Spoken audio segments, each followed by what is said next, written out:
Hey guys, Bruce, Durable Anime here. Hope you're doing well. I am, because we're talking this week's chapter of Diamond No Ace Act 2, 242. And we start off this chapter from last week where Kanemaru is up to bat and Amasai is pitching really, really well.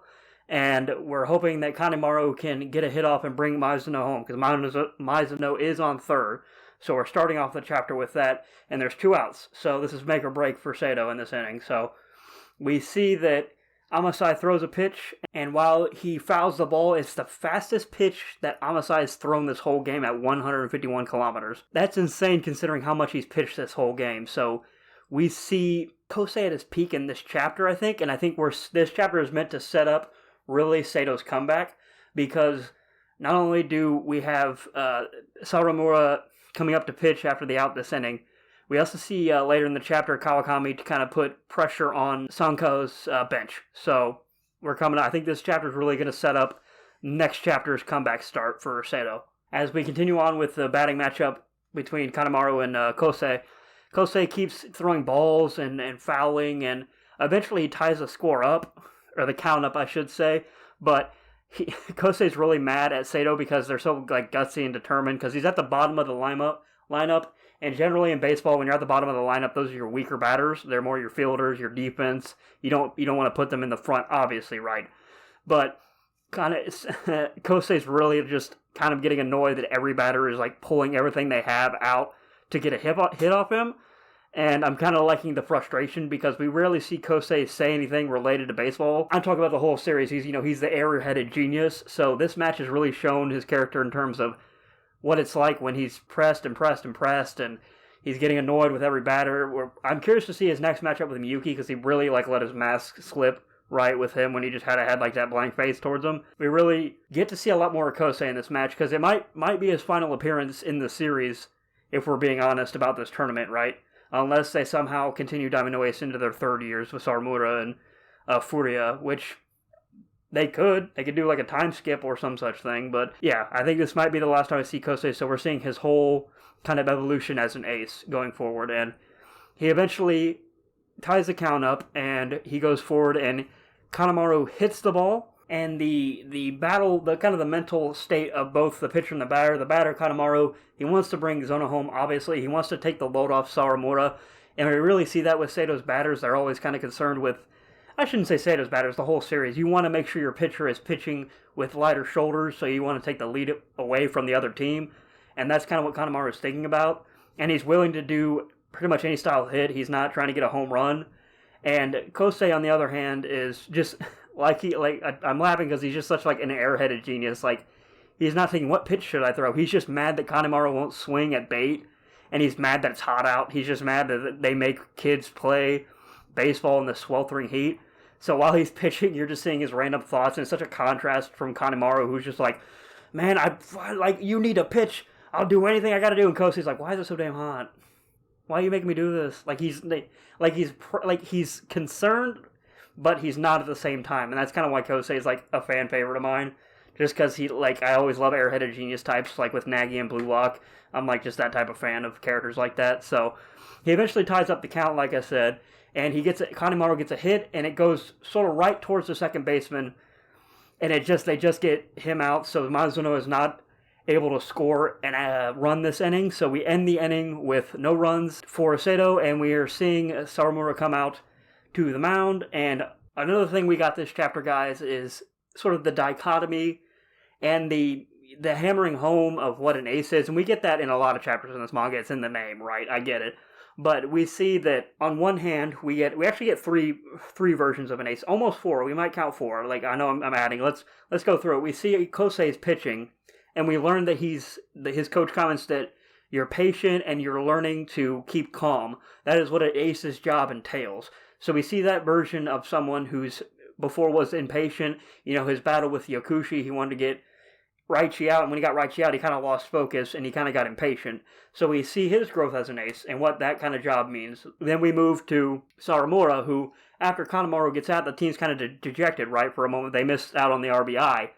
But immediately Sawamura is man, Kanemaru, nice try. Well, we'll just have to get the next one. Don't worry, let's switch gears. And we see, time and again, another example of Sawamura's, his version of being an ace is just cheering the team up. And that's really what his whole ace ideal is about, aside from his commentary on, when somebody makes an error. Actually, this is actually a perfect example of his philosophy now that I just realized it. He wants to be somebody who makes up for when somebody errs because he knows that they happen. And when they happen, he wants to cheer the team up, and with his play and with his words, which we see this time. We've seen it with his play, we see it with his words in this chapter, cheering the team up, and everybody feels like the mood settles. The third one I mentioned is because I just did a video on Furia. We see him kind of look on, and it's kind of the opposite of Furia's acing pitching style, right? Where he thinks that every error is his fault, so he needs to pitch so well that there are no errors. So we're seeing that kind of juxtaposition between Furia and Sawamura and Kosei all at once, at least in my mind, just because I know Furia didn't say anything because he's a quiet guy, obviously, but I can't help but thinking about just have done a character discussion previously. And finally, we see Kawakami, Nori's kind of ace. He's the ace of their generation, the 30 years generation. And we see him, even though he can't pitch, even though he can't play in the game, he gets up and puts pressure on the opposing team's bench with his shadow pitching. So we see a mentality. We see 3 examples in the chapter of a mentality of an ace, but I count 4 just because I did the video on Furia just previously, and I can't help but thinking about how his style opposites Sawamura, which I both think have value. I think both of them have value, but we're seeing that Sawamura's really livens up the team and really connects with the players. So that's something else we got in this chapter. Before that happens, we see Kawakami, who, as we know, is injured. He has the same type of injury that played Chris Yu earlier when we met him in the beginning of the manga, really, that kind of destroyed his elbow and his ability to throw. So if left untreated, it can destroy you. So they obviously bench Kawakami for the summer. They're not letting him throw, and he gets up and goes to the bullpen, and we find out without a ball. So he's shadow pitching, like he's basically just using his form, but without any, he's not pitching to anybody. He's just going through his motion of his form, and the crowd's like, "Oh man, shadow pitching? That's an advanced level technique. Seidos not playing around. They got a pitcher like that. No wonder he's grown in his third year.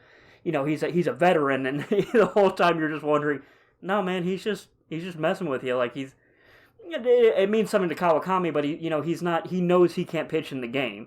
We know that, but the other team doesn't. So like it's a great play by Kawakami to kind of do something, because the past couple matches we've seen him like clench his fist in frustration and things like that.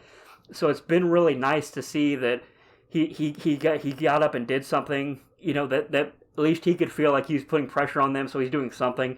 You got to feel for the guy that is injured, and he wanted to pinch this summer, especially as a third year. So I like that we saw that, and you see all his teammates, right? The reaction shots, the coach, Miyuki, Sawamura, everyone's just, they're like Nori. Like, it's a real emotional moment because they know he's a third year. They know that this is his last chance in his high school baseball career, and really he states in a previous chapter his baseball career.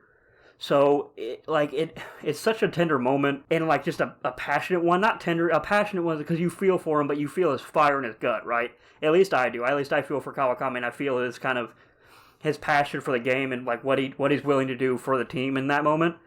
And like I love all the reactions from people. And like I said, this chapter this week is we got a pitching duel, pitching duel, and we like Kadamaru, but he got outright. And it's really a setup chapter for Seido's comeback. I think 243 is going to be the start of what Seido, the final kind of evolution we'll see the rest of the tournament of Seido, right? Sawamura's pitching, the batting, the bat control, the ability to hit off an ace pitcher, especially a talented one. Because we're going to see we're going to see Kuromochi's batting, Miyuki's batting. So we're going to see the final hitters, Haruchi's batting too. We're going to see the top of the lineup, and I think that's going to be the final kind of showing of, okay, this is Seido for the tournament. Can it match up with the best of the best? The author's going to give us a final impression of the team with this, starting with this next chapter.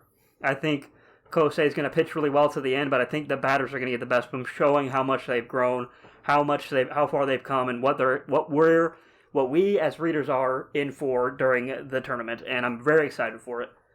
I really feel for Kawakami, guys. I keep going back to that. I'm like, it's very sad, but it's also, I like the passion. I like when the author does stuff like this. It really shows you that he probably was an athlete, and that the manga like comes from a place of somebody who is a true passionate baseball fan.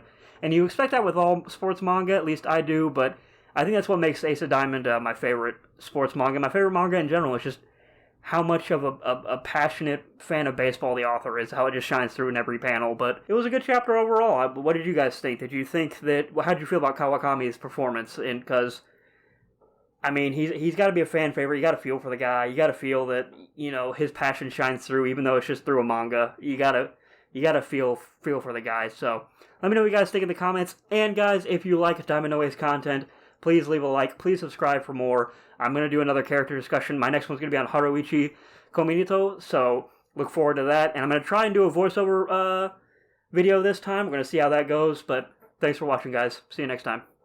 Later.